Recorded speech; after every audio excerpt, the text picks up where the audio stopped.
Assalamualaikum warahmatullahi wabarakatuh. Waalaikumsalam warahmatullahi wabarakatuh, Ustaz. Wah, hari ni semua buka kamera noh. Alhamdulillah, tak rasa lagi bersemangat untuk mengajak hampa semua pada hari ni. Terima kasih sebab menemani Ustaz. Okay, sebab selalu Ustaz seorang-seorang je. Okey. Ustaz, hari ni macam mana? Okey kah? Sihat kah? Alhamdulillah, Ustaz sihat je hari ni. Hampa semua macam mana? Sihat ke? Alhamdulillah, sihat Ustaz. Alhamdulillah, sihat dan semakin ceria Ustaz tengok anak-anak murid pada hari ni. Okey, Ustaz nak kita teruskan kelas kita. Jadi seorang tolong volunteer bacakan doa. Saya Ustaz. Okey, silakan.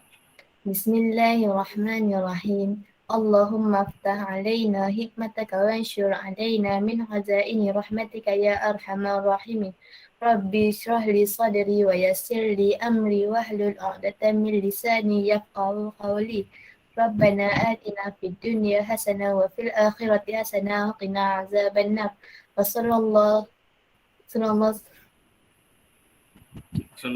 ala sayyidina Muhammad wa ala alihi wa sahbihi wa sallam. Alhamdulillahi rabbil alamin. Amin. Okey, lepas ni Dina mungkin boleh ubah sikit doa sebab kita baca secara jemaah ramai. Mungkin kamu boleh ubah sikit kepada Rabbi syrah lana sudurana wa yassir lana umurana wahlul 'uqdatan min alsinatina yafqahu aqwalana. Okey. Okey, jadi untuk kelas kita pada hari ini, Ustaz akan share dengan hampa satu gambar. Jadi Ustaz nak hampa tekalah gambar ni apa yang nak disampaikan pada gambar ni. Okey, sana.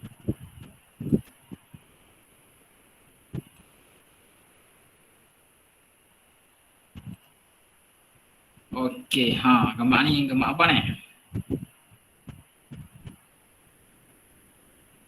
Ustaz, depa tengah duk nasyid ke Ustaz?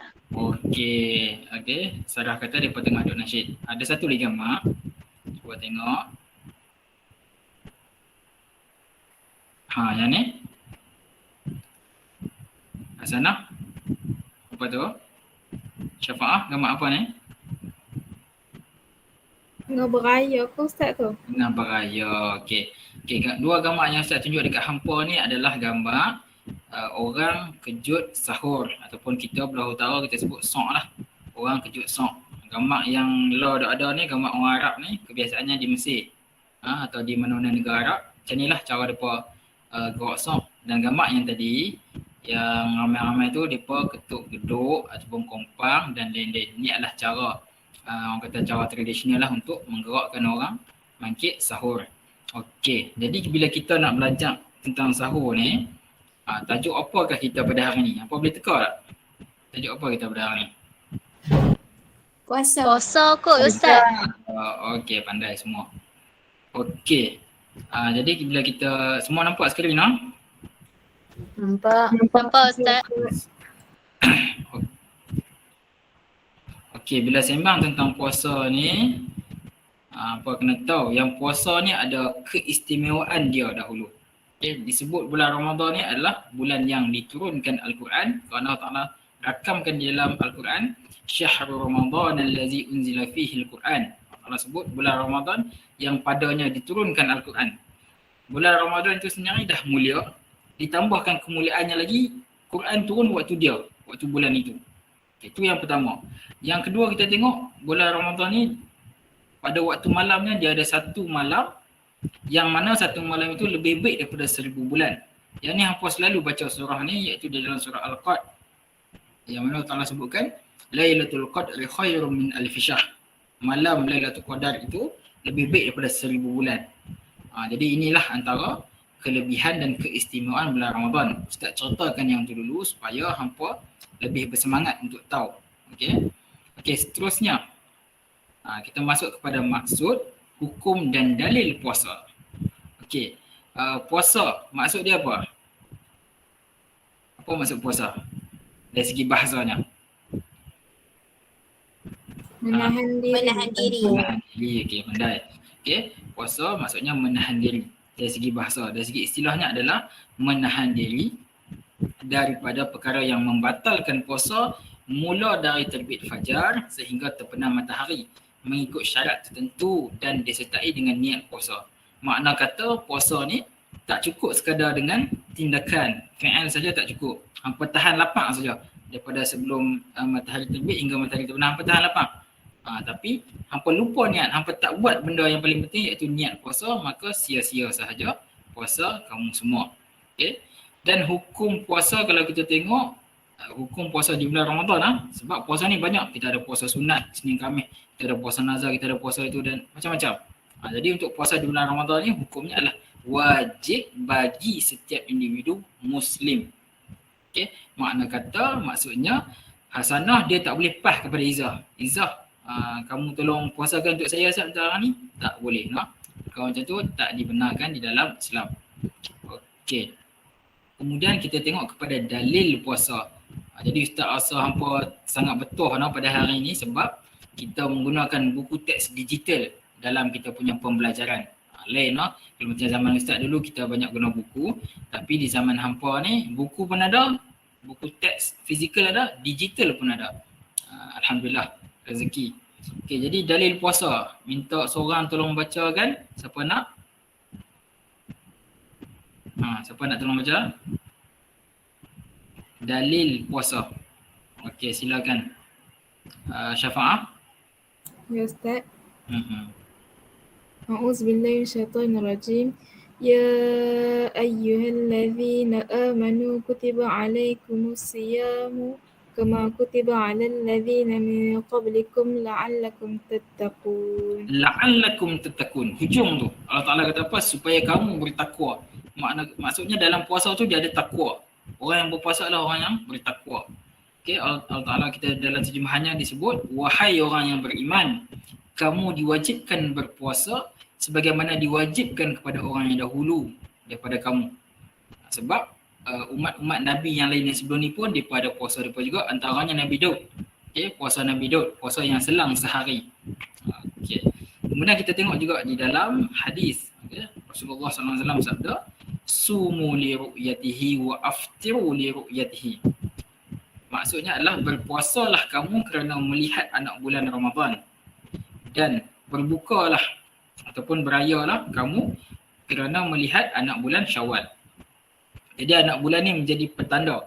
Okey, petanda kepada mula Ramadan dan mula Syawal. Okey. Kita pergi kepada muka surat sebelah.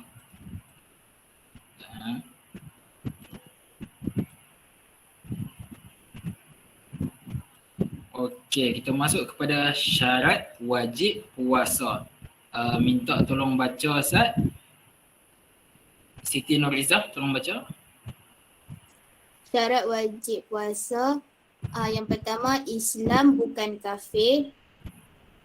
Yang kedua, baligh bukan kanak-kanak. Yang ketiga, berakal tidak gila.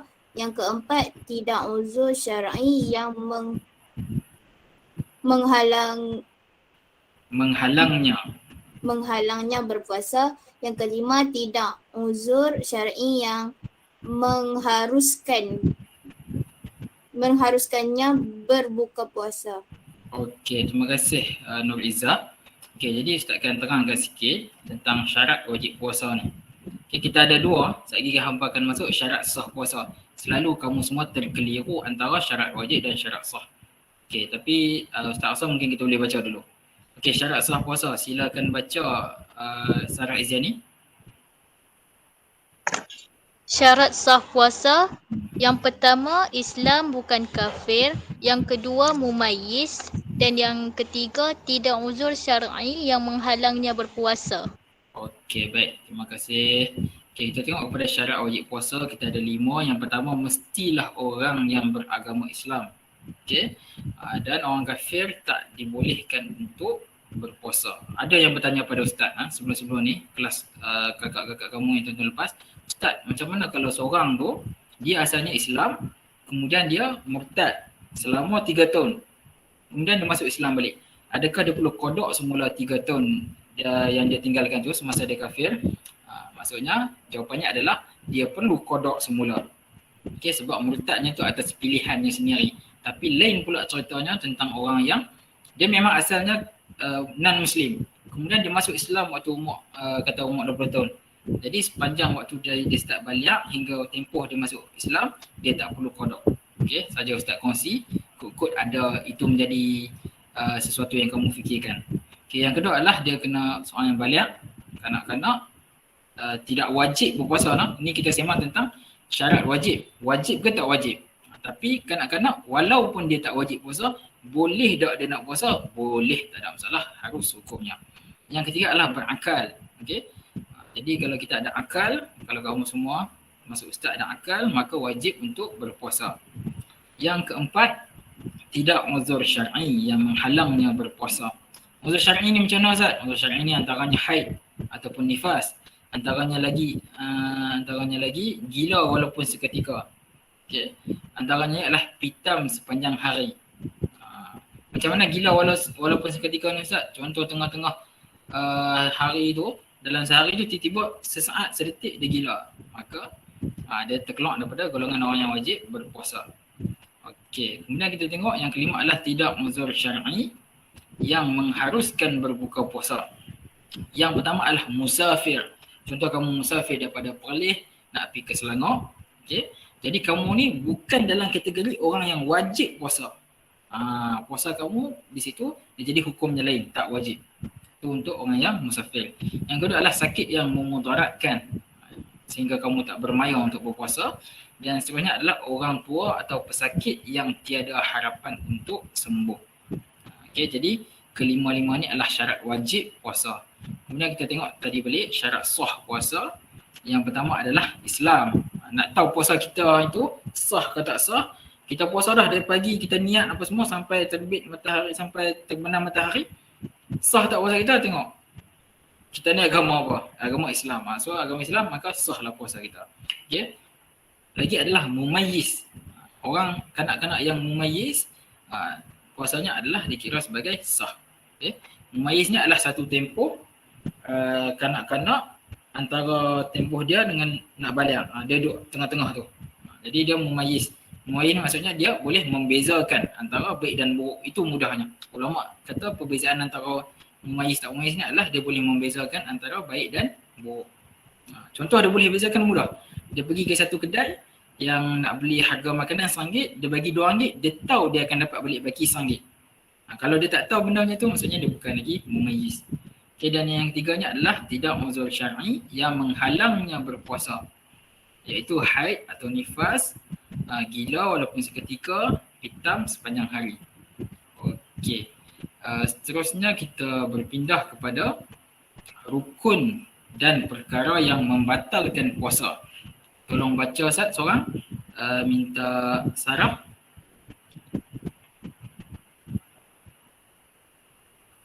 Nampak kan? Rukun puasa. Ada dua di situ. Okay, Sarah mungkin line internet dia tak elok. Dina. Rukun puasa. Niat puasa dalam hati, tidak melakukan perkara yang membatalkan puasa. Okey, dua itu sahaja rukun puasa. Yang pertama, dia perlu niat puasa di dalam hati. Okey, dan sunat untuk dia melafazkan niat. Kena ada beza, no? Lafaz niat dengan niat tu berbeza. Lafaz niat tu macam mana Ustaz? Lafaz niat tu yang kita duk baca dalam bahasa Arab tu. Okey, nawaitu shauma ghadin an ada fardhi syahri Ramadana hadhihi sanati lillahi ta'ala.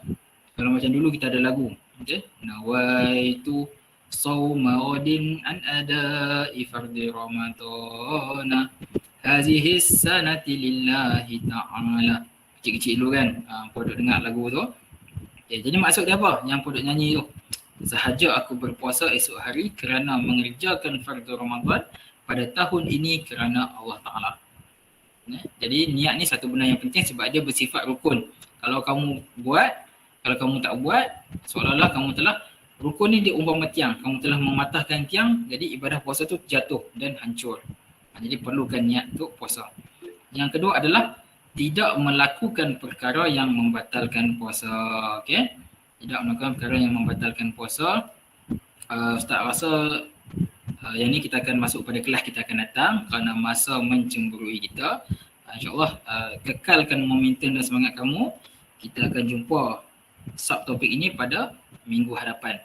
Jadi sebelum Ustaz tutup kelas kita pada hari ini, kita nak main quiz sikit. Boleh ke semua?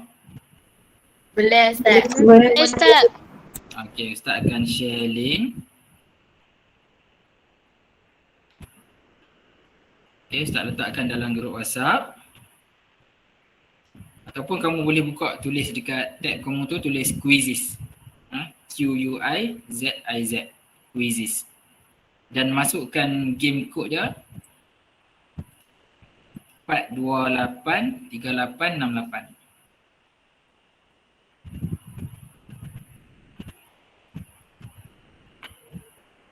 4283868. WhatsApp Ustaz tiba macam ada problem sikit. Siapa yang dah masuk bagi tahu?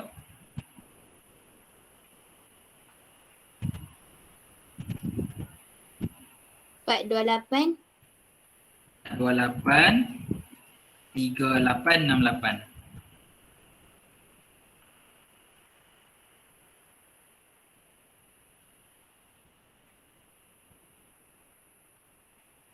Okey, seorang dah masuk, Nurul Hasanah. Dina dah masuk. Siti dah masuk. Okey. Izzatul Husna dah masuk. Ada lagi ke? Okey, Ustaz rasa yang ni je dapat masuk, yang lain mungkin ada masalah lain. Okey, sedia, kita akan mulakan. Okey, bismillah. Okey, ada lagi. Syafa'ah. Okey, baik. Okey nah, kalau tak ada apa kita mulakan.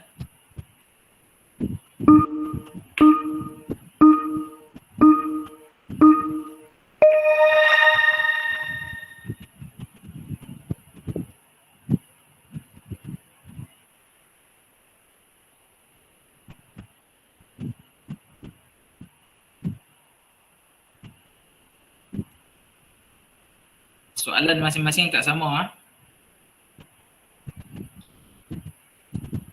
Ustaz tak masuk, cuma Ustaz akan buka je lah untuk tengok.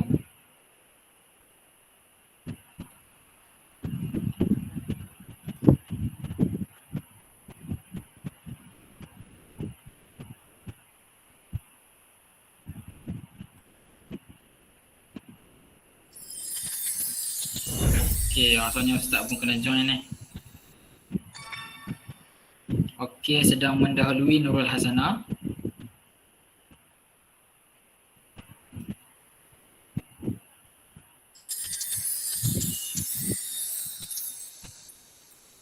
Okey, Siti pula mendahului.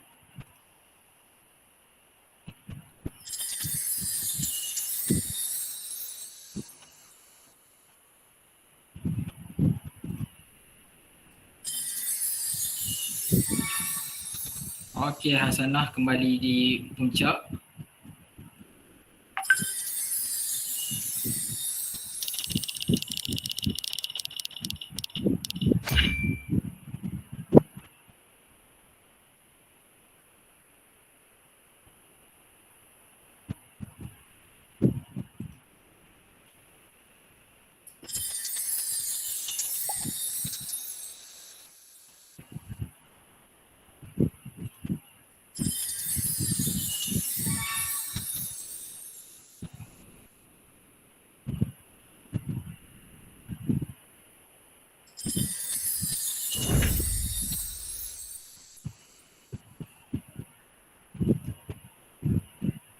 Semua ada 9 soalan.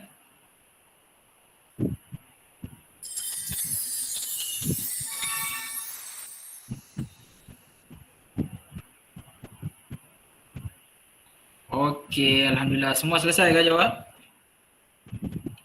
Okey, jadi tahniah kepada Hasanah. Tempat pertama, tempat kedua Dina, tempat ketiga Ustaz sendiri, tempat keempat Siti, tempat kelima Izzatul Husna, tempat keenam Syafa'ah dan tempat ketujuh Sarah Izyani. Okey, Ustaz rasa setakat itu sahaja dulu untuk kelas kita pada hari ini. Macam mana? Dapat something tak kelas ni? Faham ke tak faham? Faham. Faham. Okay. Alhamdulillah. Okey, baik. Kalau tak ada apa, kita tutup kelas kita dengan tasbih kafarah wa suratul Asr. Subhanallah.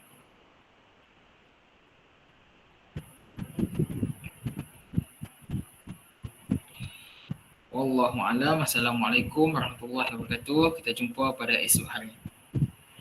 Waalaikumsalam warahmatullahi wabarakatuh. Ustaz. Syukran Ustaz. Puan. Minta maaf Ustaz. Ya. Okey, bismillahirrahmanirrahim. Assalamualaikum warahmatullahi wabarakatuh.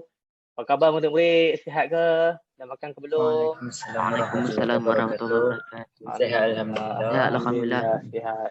Jadi sebelum kita mula kelas pada petang ni, boleh tak Muhaimin ke Din Abu ke baca doa? Orang baca doa untuk kita dapat keberkatan lah pada kelas kita pada petang ni. InsyaAllah. Okey ya? Ya, ana Ustaz. Boleh. Ustaz suka kan siapa yang ni memang suka. A'udzubillahi minasyaitonirrajim. Bismillahirrahmanirrahim. Allahumma aftah alaina hikmataka wansyur alaina min khazaini rahmatika ya arhamar rahimin. Rabbi shrah li sadri wa yassir li amri wahlul 'uqdatam min lisani yafqahu qawli. Amin. Amin. Terima kasih Muhammad atas bacaan doa tadi. Sedap suara kamu. Alhamdulillah. Okey. Jadi insya-Allah hari ini agak-agak kita nak belajar apa ini? Agaknya kita nak belajar apa ini? Tentang benda yang membatalkan puasa. Oh, pandai Din, insya-Allah. Hari ini kita akan belajar dua subtopik daripada bab puasa, iaitu yang pertama perkara yang membatalkan puasa dan yang kedua hikmah disyariatkan berpuasa. Jadi minggu lepas kita belajar, Ustaz Mio dah ajar kamu tentang maksud puasa, dalil puasa, rukun puasa, sunat puasa dan sebagainya. Jadi hari ini kamu akan belajar dengan Ustaz dua perkara yang membatalkan puasa dan hikmah disyariatkan berpuasa. Jadi sebelum Ustaz tayang slide kat kamu faham tak apa itu perkara yang membatalkan puasa? Ada yang tahu tak? Boleh tak kamu terang sikit ya Ustaz? Sebut sikit lah, aku ada yang tahu. Perkara yang membatalkan puasa ni dia macam kita makan dan minum tu. Oh, lagi pandai, betul. Muhammad ada nak jawab tak? Contoh benda yang membatalkan puasa ni dia macam muntah dengan sengaja. Ini dah pandai ni. Tu Ustaz tak perlu ajar ni. Dah boleh jadi Ustaz dah ni. Okey, insya-Allah Ustaz akan tayang slide kat kamu tentang perkara yang membatalkan puasa dan hikmah disyariatkan berpuasa. So jadi sebelum kita mula kelas, Ustaz nak semua boleh bersedialah prepare barang-barang, alat tulis, pensel, pen, buku, dan kalau boleh buka kamera. Sebab bila PDPR ni kadang-kadang bila tutup kamera ni kadang-kadang dia buat benda lain, dia main game. Kadang-kadang dia tidur. Dia macam buat-buat ada je tapi dia tak ada. Ustaz tak nak kalau ada ibu bapa minta kamu buat kerja rumah, kamu beritahu Ustaz. Waktu PDPR ni kamu kena belajar menuntut ilmu. Boleh Okey, terbaik semua. Boleh. So kamu boleh tengok skrin yang Ustaz akan terang kat kamu.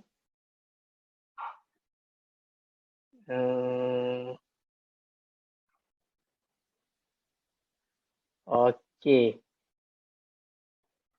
Sekejap. Okey, pertama perkara yang membatalkan puasa. Yang kedua, hikmah disyariatkan berpuasa. Okey, jom kita yang pertama, perkara yang membatalkan puasa. Boleh tak siapa-siapa baca kat Ustaz ni? Nampak kan? Yang pertama, kita ada makan dan minum. Yang kedua, tadi Muhaimin dah beritahu, muntah dengan sengaja. Yang ketiga, murtad. Yang keempat, memasukkan sesuatu ke dalam anggota badan melalui rongga terbuka. Okey, ada lagi tak yang nak baca dekat Ustaz ni? Mana Ustaz? Okey, boleh. Sila. Yang kelima, keluar darah haid, nifas dan wiladah. Yang keenam, mengeluarkan mani dengan sengaja. Yang ketujuh, bersetubuh di siang hari. Yang ke-8, hilang akal, iaitu gila atau pingsan dan mabuk sepanjang hari. Okey, terima kasih Muhammad dan Din atas bacaan tentang perkara yang membatalkan puasa. Jadi semua dah baca. So Ustaz nak terang satu persatu. Okey. Yang pertama, makan dan minum. Okey. Yang pertama perkara yang membatalkan puasa adalah makan dan minum. Kalau kita belajar sebelum ni, ta'arif puasa, kita menahan diri daripada lapar dan dahaga, betul tak? Tapi kalau kita makan dan minum, agak kita puasa ke tak puasa? Tak.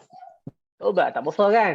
Sebab nama pun ta'arif dia tunjuk kata makan menahan diri daripada lapar dan dahaga. Tiba-tiba kita makan dan minum, automatik dia batal puasa.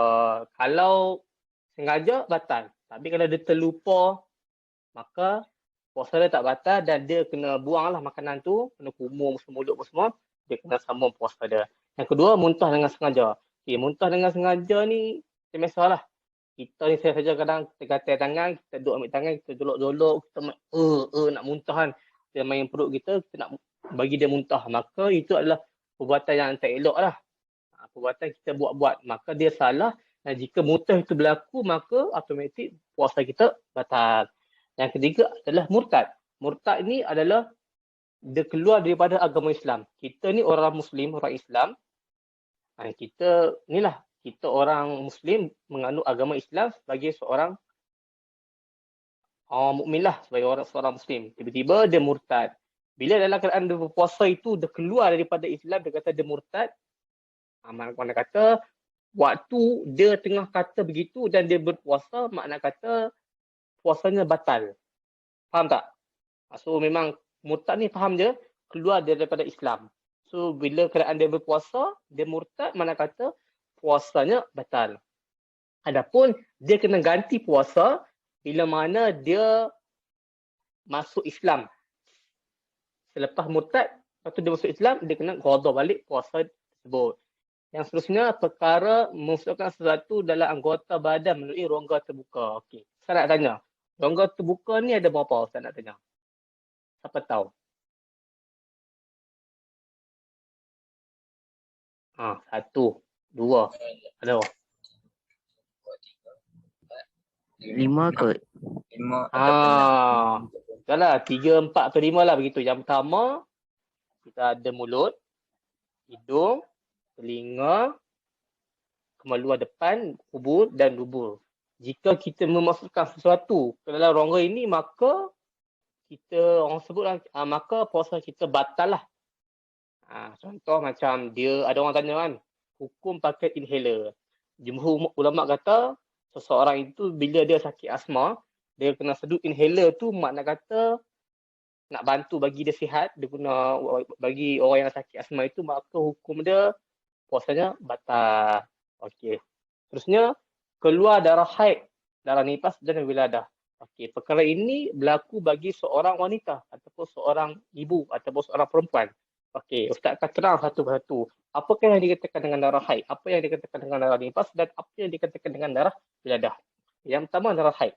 Darah haid ini berlaku bagi seorang wanita ataupun seorang perempuan yang sudah cukup umur. Jumhur ulama kata, perempuan sampai umur 9 tahun, mereka ni dah balik. Balik mana kata dah keluar darah haid, sampai umur 9 tahun mereka keluar darah, mana kata mereka inilah ada taklifah-taklifah yang mereka kena buat. Tapi bila mereka berpuasa, tiba-tiba keluar darah haid, mana kata puasa mereka batal. Dan fatrah darah haid tu panjang lah. Ada yang paling cepat sehari malam. Haidnya 7 hari. Paling lama 14 ke 15 hari. Tempoh keluarnya darah haid. Itu darah haid. Yang kedua, darah nifas. Darah nifas ni keluar bagi seorang wanita selepas dia bersalin. Selepas dia melahirkan anak.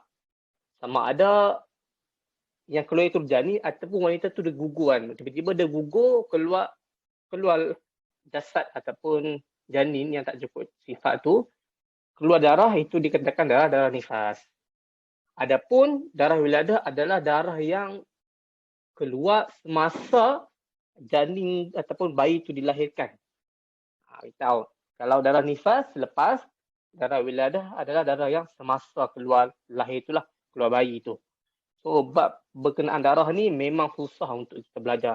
Sepanjang Ustaz belajar pun memang agak pening lah. Sebab kita, Allah izin kita tak ada benda ni. Allah kurniakan kepada seorang wanita. Jadi tak dapat tidak kita pun kena belajar bab ini sebagai ilmu, sebagai pengetahuan kepada kita, sebagai persediaan kita lah untuk masa hadapan. Okey, seterusnya mengeluarkan air mani dengan sengaja. Baik lelaki, baik wanita. Benda ini orang kata apa, macam dia buat onani. Memang kalau ni dia membatalkan puasa lah. Kalau kita ikut hukum onani pun dah haram kan. Hukum ni orang kata apa, benda-benda yang dikegahan. Tiba-tiba buat dia puasa dia buat automatik, puasanya tu batal. Yang seterusnya, puasa tubuh di siang hari. Baik suami isteri, laki dan laki, perempuan dan perempuan, hatta dengan binatang sekalipun. Jika mereka melakukan hubungan kelamin ataupun puasa tubuh ini di siang hari pada bulan puasa, automatik puasa mereka batal. Dan yang terakhir sekali adalah hilang akal. Hilang akal ni kita bahagi oleh dua. Yang pertama ada gila. Okey. Hamba Allah, yang Allah kasih, yang Allah pilih, dia ni memang dari lahir ataupun bila ada satu musibah yang berlaku pada dia menyebabkan dia gila, maka automatik puasanya batal. Gila yang dia buat-buat ataupun gila yang sejak azali, hukumnya bila dia puasa memang batal lah. Dan dia apa ni tak ada taklifan untuk berpuasa. Okey, itu yang pertama. Yang kedua, dia ni pengsan dan mabuk sepanjang hari. Pengsan ke, hitam ke dan mabuk sepanjang hari. Contoh kan, tiba-tiba ada kita nak pergi beli minyak wangi, kita bawa minyak wangi, kita bawa, kita pengsan. Kalau pengsan tu sepanjang hari pada bulan Ramadan, puasa kita batal. Adapun kalau kita pengsan 10 minit, bawa minyak wangi, cium-cium, waktu pengsan 1 jam, 2 jam, tapi puasa tidak batal sebab dia bukan sepanjang hari. Okey, faham dah semua anak murid? Okey, alhamdulillah. Seterusnya, alhamdulillah terbaik. Kamu boleh lagi ya, sikit lagi, kita belajar sikit lagi. Sebelum kita mengakhiri kelas pada petang ni, sikit lagi ya. Okey, seterusnya kita belajar tentang hikmah pensyariatan berpuasa. Boleh tak siapa-siapa baca dekat ustaz ni?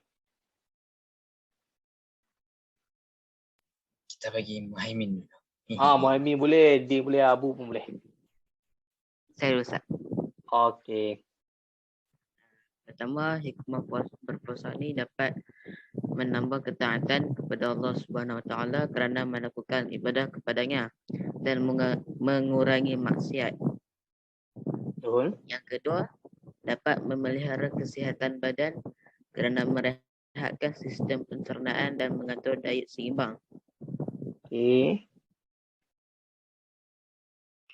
Yang ketiga, melahirkan sifat mahabbah dan belas ihsan kepada fakir dan miskin kerana merasai pengalaman kekurangan harta. Yang keempat iaitu yang terakhir pula, mengelakkan diri daripada penzinaan kerana dapat mengawal diri dari nafsu syahwat. Okey, terima kasih pada Muhammad dan Din. Kalau ikut hikmah syariat puasa ni banyaklah. Tapi cuma Ustaz nak fokus pada petang ni dan Ustaz rasa ini yang utama ada 4. Yang pertama, menambah ketaatan. Kita sebagai umat Nabi Muhammad SAW, kita ni diperintahkan untuk kita berpuasa. Seperti mana diperintahkan pada umat-umat terdahulu. Jadi kita ni sebagai hamba Allah, bila kita melakukan perintah Allah, maka dengan amalan kita ni, dia akan menambah ketaatan kita kepada Allah. Faham tak? Mustahil lah bila seseorang itu melakukan satu arahan, dia akan mengingkarilah, dia akan menjauhkan. Kalau berlaku pun mungkin sebab niat dia terpesong lah. Itu yang pertama. Yang kedua, dia dapat memelihara kesihatan kita. Sebab sepanjang tahun, kita ada 11 bulan.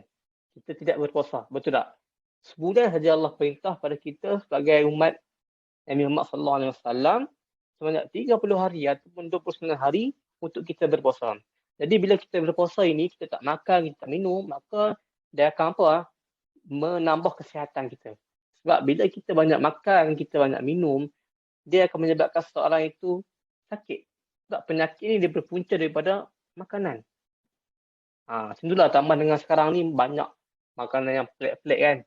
Kita orang Melayu nak makan makanan Korea lah, nak makan makanan Jepun dan sebagainya kan. Tambah perut kita ni ada limit. Setiap kita ni ada limit. Jadi bila puasa ni selama 30 hari, kita tahan sat. 30 hari tu pun bukan 30 hari tak makan. Malam kita boleh makan. Siang je Allah suruh kita berpuasa dalam 16 jam situ, 12 jam begitulah. Ikut keadaan satu negara. Dan seterusnya, untuk melahirkan sifat mahabbah, sifat kasih sayang, belas ihsan kepada fakir miskin. Yang mana orang fakir miskin ni mereka diuji dengan kekurangan harta, benda, kekurangan wang dan sebagainya. Jadi bila kita berpuasa, kita akan rasa macam, orang kata apa, rasa juga kemanisan ataupun kita juga rasa macam kesusahan yang dihadapi oleh orang fakir miskin ni. Itu yang bulan puasa ni kita digalakkan bersedekah untuk sedekah supaya kita dapat membantu golongan fakir dan miskin ni. Dan yang seterusnya adalah kita mengelakkan diri daripada penzinaan. Sebab apa? Bila kita berpuasa ni, dia akan melemahkan nafsu kita. Orang yang banyak makan ni, nafsu dia macam kuat tau. Dia nak buat tu, dia nak buat benda ni. Sebab apa? Sebab kita ada tenaga. Tapi bila kita puasa, Allah, kadang-kadang nak solat pun macam tak larat, betul tak? Nak solat pun tak larat, nak mengelajak pun tak larat. Tapi main game larat, betul tak? Itulah orang kata apa, itu lain. Betul. Itu kita kena orang kata apa, kena muhasabah lah baik kita. Okey. Jadi itu saja 4 hikmah disyariatkan puasa. Kalau ikutkan banyak lagi, tapi usaha saya ini yang utama. Jadi sebelum kita mengakhiri kelas ni, Muhammad dan Dini ada pertanyaan apa-apa tak kepada Ustaz? Tak ada ke Ustaz? Okey, tadi. Tak ada. Jadi sebelum kita mengakhiri, saya nak terima kasihlah kepada Muhammad Din. Nanti balik rumah jangan lupalah buat latihan, buat kerja rumah. Rajin-rajinlah tolong mak ayah di rumah tu. Lepas tu kita pun membaki dalam 30 hari kita nak berpuasa. Jadi kalau ada kemampuan, bolehlah kita amalkan puasa sunat hari Isnin dan hari Khamis. Supaya kita bersedia untuk kita tempuh bulan Ramadan nanti. Jadi yang baik itu pada Allah, yang lemah kurang itu pada Ustaz sendiri.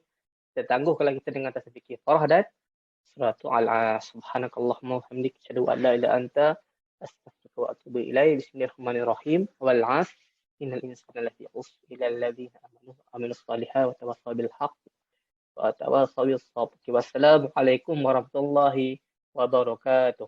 Kita jumpa lagi minggu depan. Waalaikumsalam warahmatullahi wabarakatuh. Syukran Ustaz. Jadi kita